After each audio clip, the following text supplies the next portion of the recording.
इस कक्षा में सूर्य की अप्रकाशक ग्रह, जिन्हें सूर्य के उपग्रह या सूर्य के महादोष भी कहा गया है, क्योंकि उनकी गणना सूर्य के आधार पर ही होती है।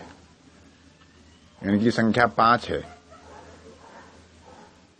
पहला है धूम,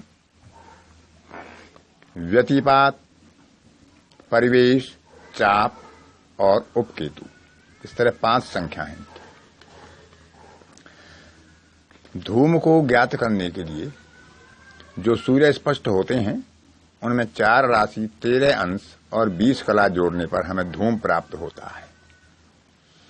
12 राशि से धूम को हीन करने पर या घटाने पर व्यतिपात की प्राप्ति होती है।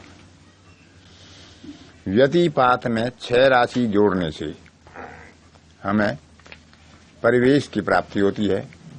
12 राशि से फिर परिवेश को घटाने पर हमें चाप उपग्रह की प्राप्ति होती है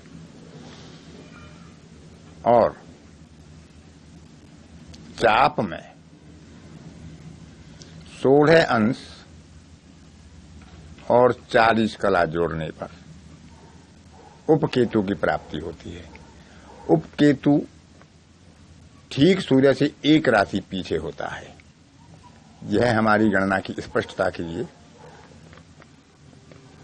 जानकारी होना आवश्यक है कि यदि सूर्य से ठीक 1 राशि पीछे उपकेतु नहीं है तो हमारी गणना में कहीं ना कहीं गलती है। अब मान लेते हैं कि हमारा सूर्य मकर राशि के 11 अंश और 15 कला पर है। धूम प्राप्त करने के लिए हमने 4 राशि, 13 अंश और 20 कला जोड़े तो हमें वृष राशि के 24 अंश और 35 कला मिले, जो हमारे धूम स्पष्ट हुए। 12 राशि से धूम को हमने घटाया तो 12 माइनस 1 राशि 24 अंश और 35 कला, तो हमें कुंभ के 5 अंश और 25 कला मिले, जहां हमारा व्यतिपात होगा। व्यतिपात में 6 राशि जोड़ने पर हमें सिंह राशि के 5 अंश और 25 कला मिले, तो यह हमारा परिवेश हुआ। परिवेश को 12 राशि से घटाना तो हमें वृश्चिक राशि के 24 अंश और 35 कला प्राप्त हुई, तो ये चाप या इंद्रचाप उपग्रह हुआ।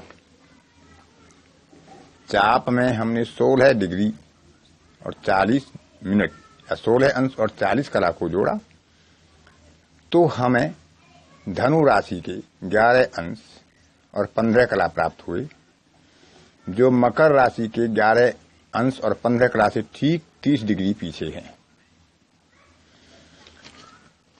ज्योतिषकारों के अनुसार यदि इन उपग्रहों में किसी का भी सूर्य पर प्रभाव हो तो सूर्य के साथ तो ये ग्रह हो नहीं सकते। सूर्य के नवमांश में हो या सूर्य के नक्षत्र में हो तो वंश वृद्धि को प्रभावित करते हैं, वंश वृद्धि में बाधा करते हैं। यदि इनका प्रभाव चंद्रमा पर हो, चंद्रमा के साथ बैठे, चंद्रमा पर दृष्टि हो, चंद्रमा के नक्षत्र में हो, चंद्रमा के नवमांश में हो, तो आयु पक्ष को प्रभावित करते हैं। यदि इनका प्रभाव लग्न पर होता है या लग्न के नवमांश में होते हैं या लग्न के नक्षत्र में होते हैं या लग्न पर इनकी दृष्टि पड़ती है, यानी कि लग्न से 7वें भाव में होते हैं, तो ये बौद्धिक क्षमता को प्रभावित करते हैं, ज्ञान हानि का कारण बनते हैं। ये 5 अप्रकाशक ग्रह थे जो सूर्य से संबंधित थे। इनके अतिरिक्त 5 उपग्रह और होते हैं, जिनमें गुलिक बहुत प्रमुख नाम आपने सबने सुना होगा। एक गुलिक, दूसरा काल, तीसरा मृत्यु, चौथा यमघंटक और 5वां अर्धप्रहर। गुलिक शनि का उपग्रह होता है, काल सूर्य का उपग्रह होता है, मृत्यु मंगल का उपग्रह होता है और यमघंटक बृहस्पति का उपग्रह होता है अर्धप्रहर बुध का उपग्रह होता है। इनका निर्धारण इस प्रकार करते हैं। यदि जन्म दिन का हो तो हम दिन के 8 भाग करते हैं,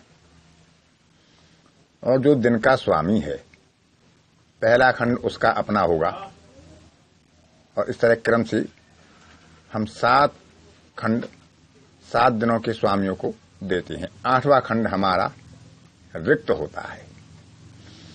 जैसे सोमवार को हमने दिनमान किया, दिनमान में 8 भाग किए, तो पहला भाग चंद्रमा का हुआ, दूसरा मंगल का, तीसरा बुध का, चौथा बृहस्पति का, 5वां शुक्र का, 6वां शनि का, 7वां सूर्य का और 8वां खाली। इसी तरह यदि हम मंगलवार को लेते हैं तो पहला हिस्सा मंगल का हुआ, दूसरा 8वां भाग बुध का हुआ और अंतिम 7वां भाग चंद्रमा का होगा। 8वां भाग रिक्त हो जाएगा। तो इस तरह पहला भाग उस दिन के स्वामी का स्वयं होता है। अब यदि रात्रि में जन्म है किसी जातक का, तो अभी हम रात्रि के मान को 8 भागों में विभाजित करते हैं, लेकिन वहां गणना दिन के वार से नहीं करते। जो दिन का स्वामी है उससे नहीं करते, उससे पंचम दिन जो होता है। जैसे सोमवार को किसी का जन्म है रात्रि में, तो सोमवार 1, मंगल 2, बुध 3, गुरु 4 और शुक्र 5। तो पहला जो भाग होगा वो शुक्र का होगा, दूसरा शनि का होगा। इस तरह हम आगे बढ़ेंगे। तो इसमें जो भाग शनि का जहां प्रारंभ होता है उसको हम इष्टकार मानेंगे, और उसके आधार पर हम लगन का निर्धारण जिस प्रकार करते हैं, इस प्रकार हम गुलिक का स्पष्ट निकालेंगे। जैसे पीछे की कक्षाओं में लगन का निर्धारण आपको बताया गया है। जो सूर्य का भाग होगा, जहां सूर्य का भाग प्रारंभ होगा वह काल का स्पष्ट है। उसके आधार पर लगन निर्धारण की तरह हम काल के स्पष्ट निकाल लेंगे। मंगल के भाग से प्रारंभ होने पर हम मृत्यु उपग्रह का स्पष्ट निकालेंगे। गुरु का भाग जहां प्रारंभ होता है वह यम घंटक का स्पष्ट है, और वहां हम यम घंटक का स्पष्ट निकालेंगे लगन की तरह। इसी प्रकार बुध के भाग से अर्धप्रहर का स्पष्ट निकालेंगे। जो पहले 5 अप्रकाशित ग्रह थे उनको किसी राशि का स्वामित्व नहीं दिया गया है, लेकिन इन 5 उपग्रहों को राशि का स्वामित्व दिया गया है। शनि पुत्र गुलिक को शनि ने कुंभ राशि में स्वामित्व दिया है। सूर्य ने अपनी राशि में काल को स्वामित्व नहीं दिया है। मंगल ने अपनी वृश्चिक राशि में मृत्यु को स्वामित्व दिया है। बृहस्पति ने यम घंटक को अपनी धनु राशि का स्वामित्व दिया है। बुध ने अर्धप्रहर को अपनी मिथुन राशि का स्वामित्व दिया है। अब चूंकि काल को कोई स्वामित्व नहीं मिला, इसलिए सूर्य का पुत्र शनि है और सूर्य का पुत्र काल हुआ, तो शनि का मित्र, शनि का बंधु काल है। तो शनि ने अपनी दूसरी राशि मकर अपने बंधु काल को स्वामित्व के रूप में प्रदान की है। इस तरह इन उपग्रहों के स्वामित्व भी होते हैं। ये उपग्रह चंद्रमा, सूर्य या लगन को प्रभावित करते हैं, तो उसी तरह उनके कारकत्व को प्रभावित करते हैं। जिस ग्रह के साथ होंगे उस ग्रह के कारकत्व को प्रभावित करेंगे। तीसरे, 6वें और 11वें भाव में इनका बैठना शुभ माना गया है, अन्यथा ये अशुभ फल प्रदान करने वाले होते हैं। इस प्रकार हम इन उपग्रहों का भी विचार करते हैं। कभी कभी हमने देखा है कि जन्म कुंडली में सारे योग होने के बाद भी उस योग की प्राप्ति नहीं होती है, तो कहीं ना कहीं इन उपग्रहों का या अप्रकाशित ग्रहों का प्रभाव वहां हमें स्पष्ट मिलता है। गुलिक का इनमें सबसे ज्यादा महत्व माना गया है, क्योंकि वह शनि के कालखंड में आता है। इस प्रकार हम इनका विचार करेंगे।